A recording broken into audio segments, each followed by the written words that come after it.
Et nous voilà de retour à notre magazine de télévision. Madame, Monsieur, encore une fois, bonjour ou bonsoir, où que vous soyez actuellement. Nous sommes à Montréal et nous recevons, comme d'habitude, à cette émission, en fait, des membres de cette diaspora africaine, black, ici même à Montréal. Une grande dame, qui va nous parler aussi de son parcours. Madame Bakayoko, bonjour. Bonjour. Merci de votre présence à l'émission. Merci à vous pour l'invitation. Comment ça va?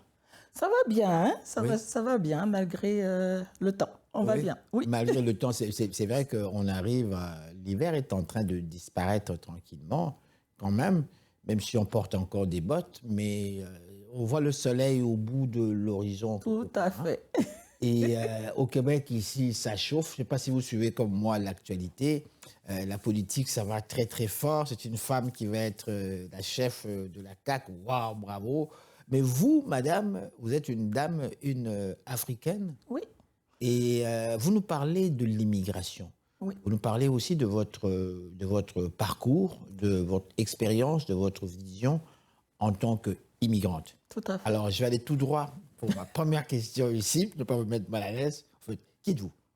Donc, je m'appelle Bakayoko Cynthia Zainab. Oui. Je suis d'origine de Côte d'Ivoire. De Côte d'Ivoire? De Côte d'Ivoire. Ah bon? Tout à fait. Ne me dites pas que vous êtes vous aussi baoulé. Non. Je suis Koyaga de Séguéla. Vous êtes comment? Koyaga. Koyaga. Oui. Ça, c'est une autre ethnie. Hein, oui, c'est une autre Côte d'Ivoire. ethnie. Tout à fait. Et c'est où ça? C'est situé où? Les Koyaga, vous êtes vers le nord? Vers le nord, tout à fait. De la Côte C'est d'Ivoire. ça, Donc vous êtes exactement. pratiquement près du Ghana, alors? On est proche du Burkina, plus du côté Burkina. Oui, tout à fait. Ok, d'accord. C'est ça. Et vous êtes là depuis quoi? Depuis les... Écoutez, je suis ici depuis 98. Je suis arrivée à la crise du verglas en plein janvier. Ah! Oui. Ah. Je suis arrivée pour mon baptême, c'était quelque chose. Mais pourquoi ici, vous êtes? Pourquoi En fait, j'avais terminé mes études collégiales en France et j'ai plusieurs amis qui sont venus ici. Donc, j'ai dit à mon papa, moi aussi, je veux venir ici. Qui vous en parlez les amis. quelque part? C'est ça. non, mais je trouve ça très intéressant parce que justement, personnellement, j'ai croisé quand même des nombreuses personnes là, qui ont débarqué de l'Europe, qui viennent ici. Et moi, je trouve ça très intéressant, même ça me réjouit et quelque part aussi, ça me fait rigoler. Parce qu'il y a de cela quelques années, moi je vous raconte ici, je suis vieux, hein. Je vous parle ici des années 79, 80. Okay. J'étais déjà ici pendant mes études, mais bon, j'allais faire un tour en fait en Europe parce que j'ai la famille, des amis, tout ce que tu veux. Et quand j'arrivais, on m'a demandé, mais toi, qu'est-ce que tu fais? Je dis, ben, je vais à l'école, mais de temps en temps, je travaille. Je travaille. Il dit, tu travailles? Mais eux, ils ne travaillaient pas. Non. La vie était belle. Tout à fait. Ah, vous savez ce que je veux dire, hein? Tout à fait. Ils étudiaient, et ils vivaient, hein? Ils vivent à la sape, des parfums qu'on sort et tout ça. Je dis, mais venez faire un tour. Ah non, chez vous, non, on est bien ici, tout ça. C'est sûr. Le vieux français. Je dis, ah bon, ok, d'accord. Et maintenant, quand je les vois débarquer un à un, comme un groupe, je dis, bienvenue, on se retrouve. Et je me pose toujours la même question. Qu'est-ce qui les attire? Est-ce qu'on parle plus des changements qui s'opèrent actuellement sur le continent européen comme tel, sans nécessairement parler de M. Poutine ou de ce qui se passe avec carrément l'Ukraine, mais sur le plan politique même, dans la pensée, la mentalité, on va voir un petit peu ce qui s'est passé avec carrément l'Italie, une femme qui est nationaliste et qui même va jusqu'à vanter quasiment Mussolini, Tout à fait. et qui considère que Mussolini avait fait du bien. Bon, je regarde l'autre pays qui est à côté, Pays-Bas aussi, là aussi on vend que... Et la France, oh là là, la France, je vous laisse continuer. D'accord. Je vous laisse continuer. Et vous, dans votre cas, est-ce qu'on peut parler aussi de cette ambiance-là qui vous a motivé à vous dire, non, sans parler de vos amis qui sont venus ici, oui. Ils ont vu des choses, ils ont certainement aimé, mais vous, personnellement, est-ce que c'était ça aussi? Mais moi, dans le fond, non, c'était pas ça. C'était vraiment pour venir faire mes études universitaires ici. Ah bon, carrément? Oui, et j'ai eu la chance d'avoir un oncle qui avait été ici déjà. Oui. Et qui a eu son bac ici. Oui. Donc, mes parents, bon, ils savaient un petit peu comment ça fonctionnait parce que c'est eux qui il l'avaient appuyé là, dans sa démarche. Oui. Donc, je suis arrivée ici, j'ai fait mes études, j'ai rencontré mon mari à l'école. La vie est belle, hein? Oui, Ah bon, ouais. je l'ai rencontré. Oui. Et puis, dans le fond, c'est ça. J'ai commencé à travailler à Québec parce que j'étais à l'Université Laval. Laval, oui. Donc, j'ai Et puis commencé... Laval, c'était un très bon environnement quand Oui, même. oui. L'enceinte universitaire, on ne peut qu'étudier. Exactement, il n'y avait rien d'autre à faire. Oui, exactement. Rien d'autre à faire. Donc, c'est ça. J'ai eu mon premier emploi. Et puis, par la suite, bon, par la force des choses, on est arrivé à Montréal. Donc, Montréal, grande ville, c'était quelque chose. Ah oui? S'adapter et tout, oui. C'était quelque chose. Pourquoi? Dites-moi, pourquoi c'était quelque chose? Dans le fond, moi, j'aime bien les petites villes.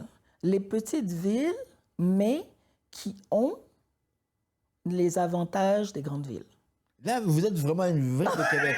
Quand je l'entends parler, je me dis, c'est une dame du Québec. Donc pour vous, cette fois, on est bien là. Je m'en vais en ville, je vais descendre un petit peu, pouf, je prends le laurier, je m'en vais. Exactement. Ça ne prend pas du temps. On n'a pas à se casser la tête. C'est ça. Tandis que là, les autoroutes, à gauche et à droite, tout ça. Ça, c'est une autre histoire. Ici, c'est vraiment quelque chose, donc il fallait s'adapter et tout. Ouais. Bon, et puis famille, enfants et tout ça. Et là, en ce moment, donc, j'ai travaillé aussi chez Desjardins, donc Desjardins Assurance Générale, au niveau des assurances particuliers. J'ai beaucoup aimé ça, mais avec les enfants en bas âge et les horaires de soir tout, bon, c'était un peu difficile. Donc, j'ai commencé à postuler. J'ai trouvé un emploi au niveau du provincial.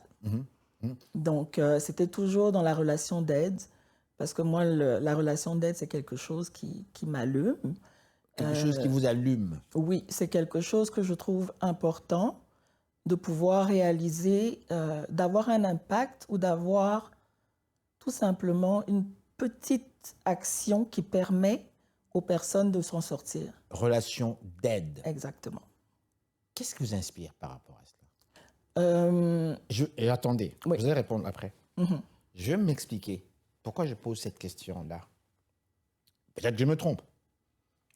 Je constate que nous vivons dans un monde, ça c'est mes observations, ça se peut qu'elles soient fausses. Nous vivons dans un monde où, globalement, on met un petit peu de côté tout ce qui est Dieu.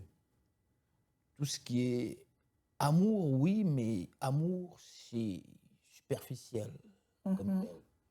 Ou, pour utiliser une expression plus technique, je dirais, on vit dans un monde de capitalisme sauvage, où ce je, me, moi. Et vous êtes tout à fait conscient Tout à fait. là. Oui.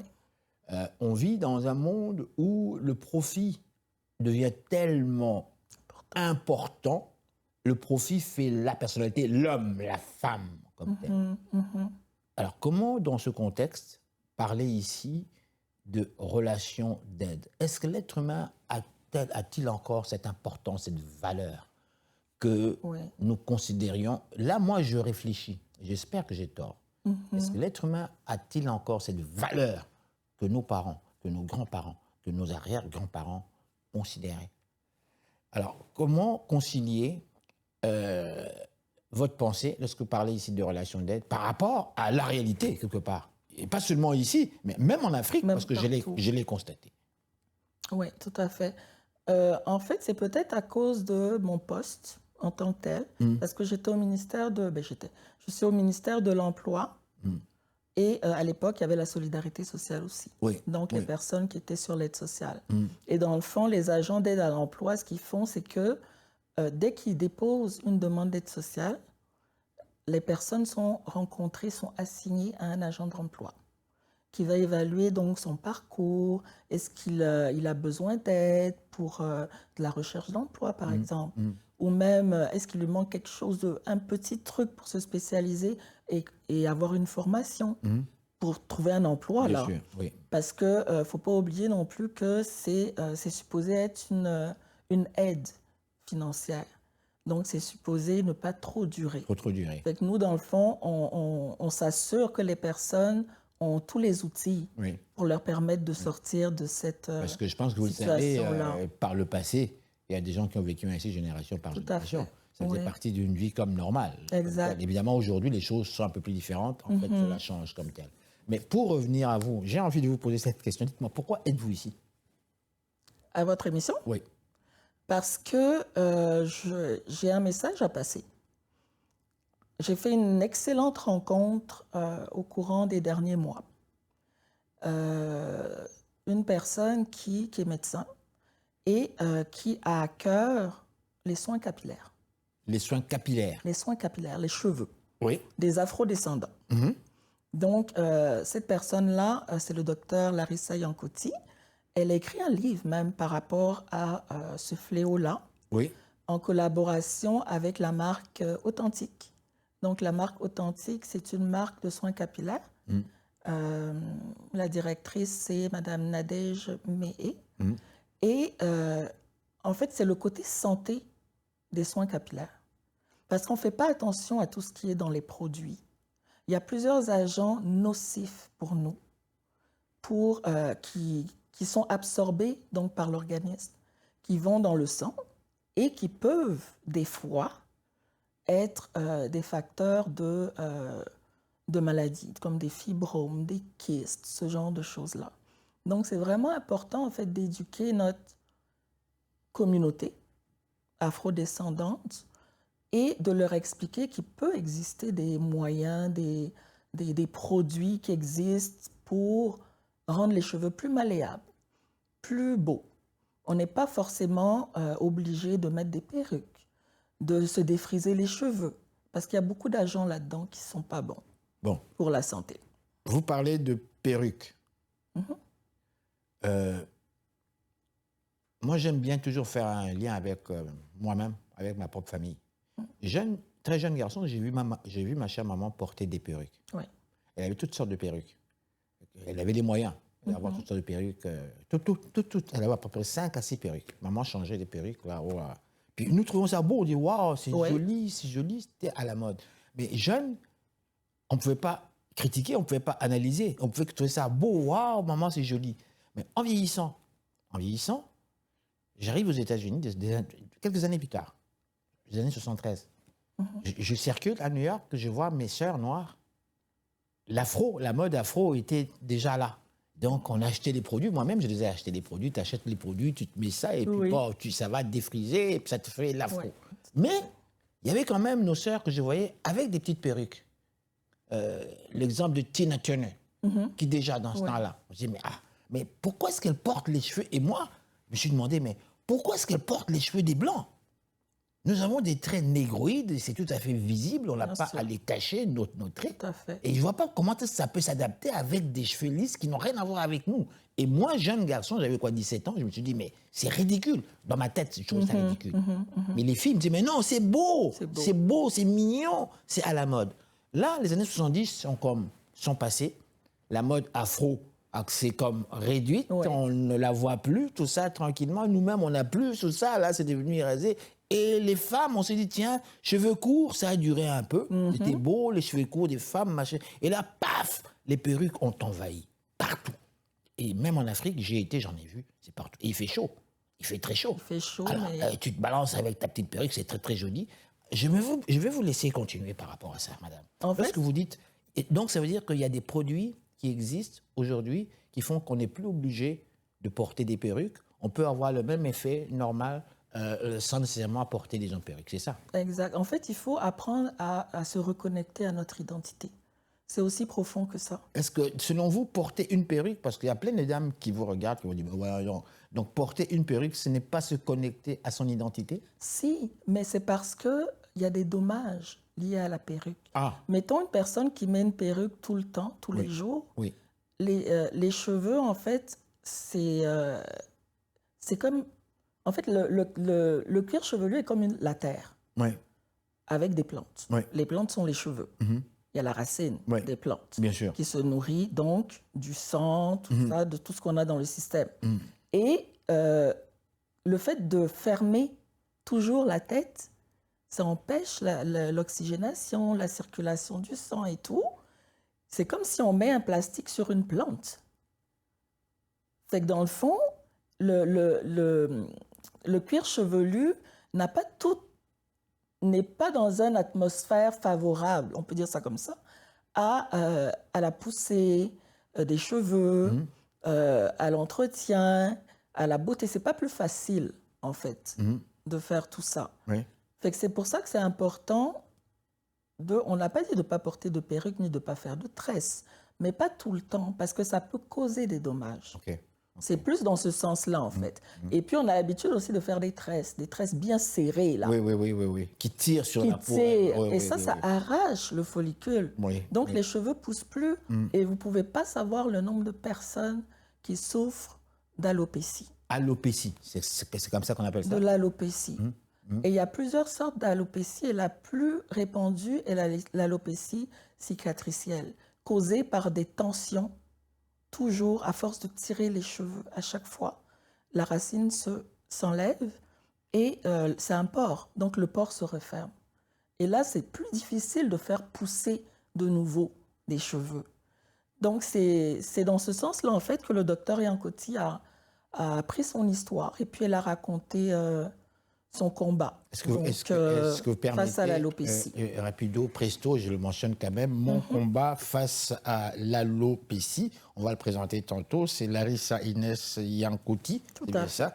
Et l'autre ouvrage, c'est Carnet de transformation, mon combat face à l'alopécie, note personnelle Larissa Inès. Et ça, c'est publié à quelle édition? Ça, j'aime bien connaître les éditions où c'est publié ici. J'aimerais bien voir ça ici, là. Imprimé au Canada et édité par Larissa Inès elle-même. Ouais. OK, d'accord. Et ça, c'est l'année, on parle ici. Cette année. 2026. Il est sorti cette année. Le carnet, dans le fond, c'est comme un guide, un journal de bord pour les personnes, pour pouvoir voir leur évolution. Et puis, il y a des conseils aussi en même temps à l'intérieur. Alors, je vais vous laisser partir sur une note amusante. On va rigoler un peu. Et j'avais ma dernière question parce que je dois répondre à cette question. D'accord. J'avais une téléspectatrice, j'imagine, qui m'a écrit dernièrement pour se plaindre, faire la remarque par rapport à une invitée que j'avais reçue à l'émission ici et qui, semblerait-il, portait une perruque qui vraiment distrayait tellement les téléspectateurs qu'on ne pouvait pas, n'est-ce pas, se concentrer sur le contenu. Alors, tout à l'heure, je vais présenter cette lettre, je vais la lire d'ailleurs sur ma chronique, car j'ai promis de répondre à cette dame. Mais avant de lui répondre, puisque je n'ai pas l'information moi-même, dites-moi, est-ce qu'il y a différentes sortes de perruques qu'on doit porter qui font qu'on a l'air bien ou que l'on a l'air correct, tout ce que vous voulez? Est-ce que porter une perruque à la télévision, il faut choisir un style très précis pour ne pas déconcentrer les gens? Bonne question. On dira que la perruque, c'est vraiment plus par rapport à la personne même. C'est si elle aime le style, ça dépend de ce qu'elle veut dégager en mettant une perruque, en fait. Si elle veut justement qu'on la remarque, ben, elle va mettre une perruque qui sort de l'ordinaire. Sinon, si elle veut que ça soit un peu plus naturel, c'est certain qu'elle va y aller avec quelque chose d'un peu plus classique. On va dire ça comme ça. Mais on peut dire qu'aujourd'hui, chez la femme noire, la perruque, c'est in, c'est très à la mode, c'est acceptable. C'est acceptable, oui. Et en plus, ça coûte cher. Et en plus, ça coûte cher. Merci beaucoup. Merci à vous. Merci. Et voilà, madame, monsieur, restez là. Nous sommes de retour tout de suite après ces réclames publicitaires.